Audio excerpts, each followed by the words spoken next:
Students, देखिए आज हम लोग वीडियो शुरू करेंगे अपना दूसरा इंग्लिश मीडियम का। जो आप लोगों को इंग्लिश मीडियम के चैप्टर्स पढ़ाए जा रहे हैं क्लास 8 मैथ से, जो एलपीएस में किताब चलती है, आप लोगों को बता दें ये जो सब्जेक्ट चल रहा है मैथ का, ये एलपीएस किताब का है। तो आप लोग इंग्लिश मीडियम में देखिएगा क्वेश्चन जो आप लोगों को मिलेगा द डिनोमिनेटर। कोई भी क्वेश्चन हल करने से पहले मैंने देखिए हर बार मैंने यही कहा है कि कोई भी क्वेश्चन हो, चाहे वो हिंदी मीडियम से हो या इंग्लिश मीडियम का क्वेश्चन भी हिंदी से ही रिलेटेड होता है। ऐसा नहीं कि वो कुछ अलग से होता है। इंग्लिश से हिंदी, आप हिंदी से जैसे आप समझना चाहें वैसे समझ सकते हैं। तो देखिए सबसे पहले जरूरी है कि आप लोग क्वेश्चन को सही से पढ़ें। The denominator of a fraction is 3 more than the numerator if 5 is added to both parts of fraction. Both parts का मतलब होता है न्यूमरेटर एंड डिनोमिनेटर दोनों में। तो दोनों पार्ट्स में करें is equal to 4/5 find the fraction. तो क्वेश्चन समझने का प्रयास करेंगे। देखिए दो चीजें होती हैं, आप लोगों ने भिन्न पढ़ी होगी, फ्रैक्शन पढ़ा होगा। तो फ्रैक्शन FRACTION, फ्रैक्शन में आप लोगों ने पढ़ा होगा। देखिए न्यूमरेटर एंड डिनोमिनेटर, देखिए ये आप लोगों ने पढ़ा होगा। न्यूमरेटर जैसे जिसको हम लोग हिंदी में बोलते हैं अंश, और डिनोमिनेटर जिसे हम लोग बोलते हैं हर।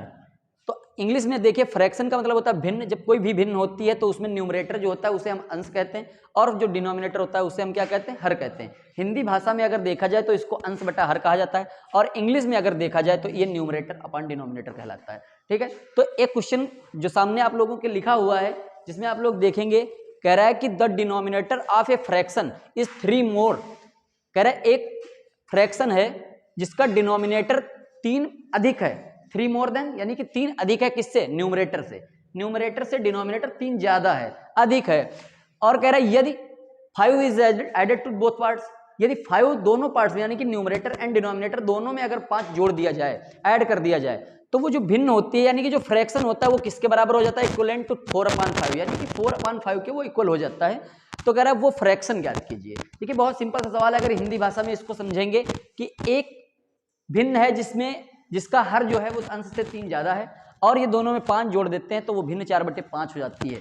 तो इसमें जो है आप लोगों को क्या ज्ञात करना है, वो फ्रैक्शन ज्ञात करना है। तो सिंपल सी बात है, आप लोग इसको बहुत ही अच्छे ढंग से समझने का प्रयास करेंगे। और जैसा कि आप लोगों को पता ही है कि आप लोगों की ये जो पढ़ाई है, जो टीचिंग है, वो आप लोगों की किस माध्यम से चल रही है। तो जो स्टडी क्लासेस है हमारा Shivam sir GPS study classes, उसके माध्यम से आप लोग पढ़ाई करते हैं। अगर आप लोगों को बता दें कि ये जो, अगर आप लोग पहली बार वीडियो देख रहे हैं तो आप लोग चैनल को सब्सक्राइब कर लीजिएगा। तो आप लोगों को नई नई जो जानकारियां हैं वो प्राप्त होती रहेंगी, और आप लोगों को पढ़ाई से रिलेटेड जो भी समस्याएं हैं वो दूर होती रहेंगी। तो सबसे पहले देखिए आप लोग, हम क्या करते हैं क्वेश्चन के आधार पे, कह रहा है डिनोमिनेटर 3 मोर है, यानी कि 3 ज्यादा है डिनोमिनेटर। तो सबसे पहले हम क्या करेंगे, लेट द डिनोमिनेटर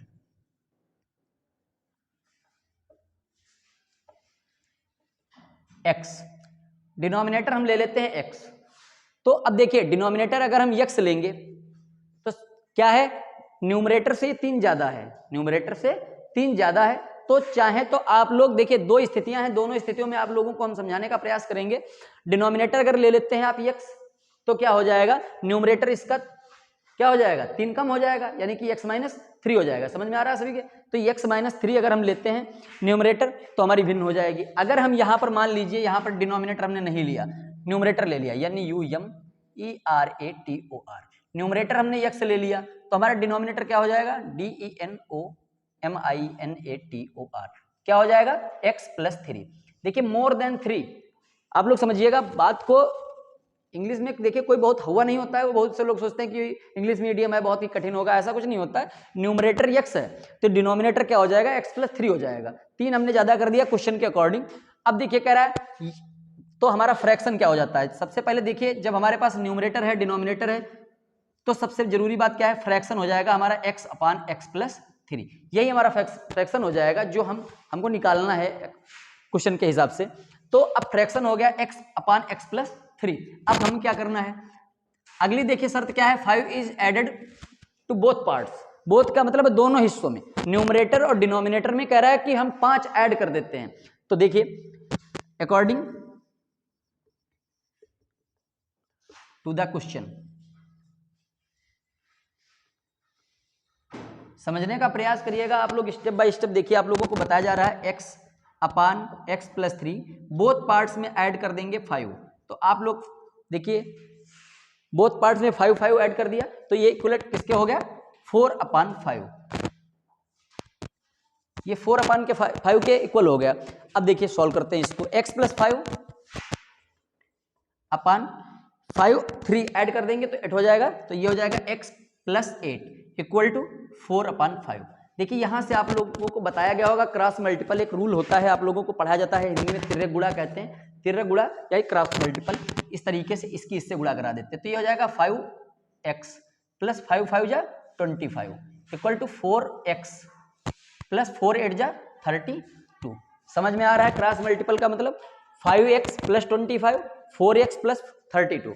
अब देखिए चेंज कर लेते हैं, ये 5x 4x इधर से लाएंगे तो ये माइनस हो जाएगा 4x इक्वल टू 32 माइनस 25।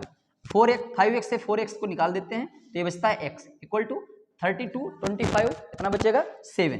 तो x की वैल्यू जो होगी वो हमारी 7 हो जाएगी। ठीक है, यहाँ तक आप लोग समझ गए होंगे कि फ्रैक्शन जो x plus upon x plus 3 था उसमें हमने क्या किया है, according to the question more than both parts, तो 4 5 आप लोगों को ऐड कर दिए गए। तो जो आप लोगों का नया जो फ्रैक्शन बनेगा उसमें हम 4 अपान 5 के इक्वल करेंगे, क्रॉस मल्टीपल लगाएंगे, x की वैल्यू 7 आ जाएगी। अब देखिए क्वेश्चन में x जो आप लोगों ने लिया था वो न्यूमरेटर था, तो न्यूमरेटर आप लोगों का 7 हो गया, न्यूमरेटर हो गया 7 और डिनोमिनेटर देखिए x प्लस 3, यहां से देखिए 3 मोर देन, तो 7 प्लस 3 इक्वल टू 10।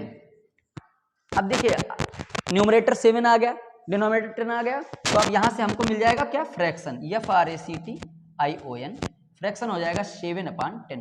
यानी कि न्यूमरेटर ऊपर रहता है और डिनोमिनेटर नीचे रहता है, इस हिसाब से आपका जो फ्रैक्शन होगा वो 7 अपान 10 हो जाएगा। तो समझ में आ गया होगा। देखिए इंग्लिश मीडियम बेस पर कोई भी क्वेश्चन अगर इसी को हम हिंदी मीडियम बेस पर लगाएंगे तब भी सब जो क्वेश्चन होगा वो इस तरीके से सॉल्व किया जाएगा। तो उम्मीद है आप लोगों को ये क्वेश्चन इंग्लिश मीडियम से बिलोंग करता है, लेकिन कोई भी दिक्कत नहीं, आप लोगों के समझ में आ गया होगा।